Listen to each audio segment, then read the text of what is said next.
At a House Transportation and Infrastructure Committee hearing on July 16th, Transportation Secretary Sean Duffy faced Congress for more than 3 hours of questions on everything from planes, trains, and automobiles. Here are some of the top moments from his testimony. Will you commit to requiring helicopters operating near DCA to use their transponders except in case of national security, emergency, or the transport of the president and vice president? You raised an important issue. That's something we are looking at and going to consider. You do know that we have restricted the airspace around DCA, that Route 4 is not being run anymore unless it's for the president or life-saving or law enforcement missions, as well as we put a cap on flights coming out of the Pentagon. The paramount issue here is the safety of the traveling public. And if we're going to run military missions or run VIPs out of the Pentagon or anywhere else, I would, at first blush, agree. We should have the appropriate equipment on those flights. Mr. Secretary, as you know, your attempt to revoke the MTA's congestion pricing approval came after the program had already undergone a full NEPA review and was formally cleared by the Federal Highway Administration. Can you identify a single precedent under any Republican or Democratic administration for unilaterally rescinding approval of a program like this after it completed the full environmental review process? Yeah, so the example is that you have never had a cordon pricing situation like this. Yes, there have been. What do you call the New Jersey Turnpike? There's a road right next to it. Every road we have, you can take an additional road to access your point of destination. You're lying. Don't call me a liar here. I'm calling you a liar because you've lied continually. This is the one area where you have to pay $9 every single day to access Manhattan. That doesn't exist anywhere else. Every single program where you have tolled highways is under the same Why don't we program. fight for the people who can't afford to pay that pricing? Why shouldn't everyone have access to the city? And if you're going to force people into a subway, make sure it's safe. Very simple. It's safe. I gave you the statistics. I gave you the stats. Well, your statistics are wrong. So I'll ask you now, can you tell this committee how many air traffic controllers have left the FAA since January 20th of 2025? I don't. And please don't tell me you don't know. Oh, I don't know. I don't know that. But what I can tell you is that this is such an important job. It's such. Well, Congressman, I would say that we have new controllers that come in every month, and controllers are eligible for retirement, so they leave. But are you trying to tell us that you don't know how many air traffic controllers are in the building, and how many have left the building?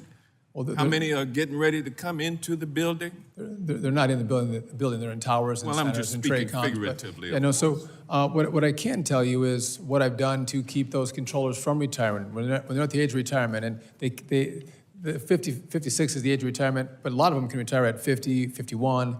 We're asking them to stay on, and we're driving more controllers into the academy and out to be trained. And so, again, I can't force people to stay beyond their age of retirement. Let me move on. I appreciate it. A couple months ago, you did a fair amount of press about a portrait painting of Jesus Christ that you had placed prominently in a meeting area of the academy.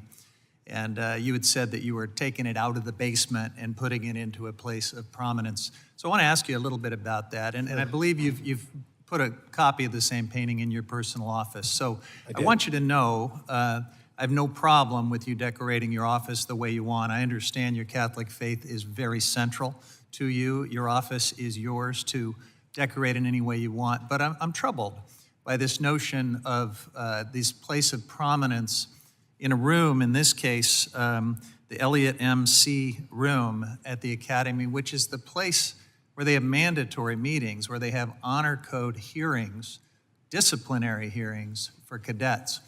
And I guess I want to just ask you, overseeing an institution that is multicultural, that is secular, that is a public institution, what kind of message do you think that sends to the cadets who may not be Christian, may not be religious, or might be part of a Christian sect that objects to the kind of portrait that you've placed in that position of prominence? I would just note that we have the freedom of religion, not freedom from religion. And this painting was in this place of prominence for, I believe, 70 years. And it was folded up and moved to the basement. So and the basement was a chapel. It was put into the chapel by your predecessor, not put away to be hidden in a basement, right? That's misleading, Mr. Secretary. It was folded up and put in the basement of the chapel. It was You're right. refurbished and then placed in a position in the chapel. But it was also, the history, Mr. Secretary, you know this, I think. It started out in a chapel. This is a painting that started out in a chapel. They actually folded the painting up, and now it's being restored. It has to be unfolded to put back in its place of prominence. This is Christ on the Water. These are sailors, and it has a lot of history within the Merchant Marine Academy. And I love your attention to this Christ on the Water photo, but I think this Congress, and it's not in your body, but this is the most... So what's the message to Jews and Muslims and Hindus and non-religious folks? We all live together. Listen, in their disciplinary proceedings. We all accept everyone's religion, and this is a painting. We don't. I don't know if you have any anti-Semites here. I don't think you do. I hope not. You don't think the Establishment Clause prohibits favoring a single religion over all others? Listen, we're not. This is a historic painting. As someone who's been very involved in air quality in California, I've served under Republican governors and Democratic governors on the California Air Resources Board, and the ability to have choice. I was fortunate enough to get the Clean Corridor bill in and passed with billions of dollars for charging stations. And I don't know if you saw the New York Times story recently about the Chinese and BYD. It's a heavily subsidized car company, but we've got to have choices. And regardless of what your feeling is about climate change, there's a market for choices, but they've got to have the infrastructure. So the Chinese now have 3 million, I think, charging stations. They're closing in on Toyota in terms of capacity. They're dominating the Asian market. How do we work in a way that gives consumers choices? And even though I have a very heavy fossil fuel presence in my district, 5 refineries, Chevron, you wouldn't be surprised in the Bay Area, people are early adapters. So how do we work on this in a way that's agnostic in terms of, as strongly as I believe in climate change, from an economic competitiveness, we're losing the competitiveness in this market to the Chinese? Well, I like the form of your question. I do believe in competitiveness too, and I believe in personal choice. I don't think this body or the DOT should try to force people to buy things they don't want. And so in northern Wisconsin, EVs don't work so well. There's no chargers, and it's really cold, and batteries don't work well when it's cold. We saw this in Chicago a couple of years ago.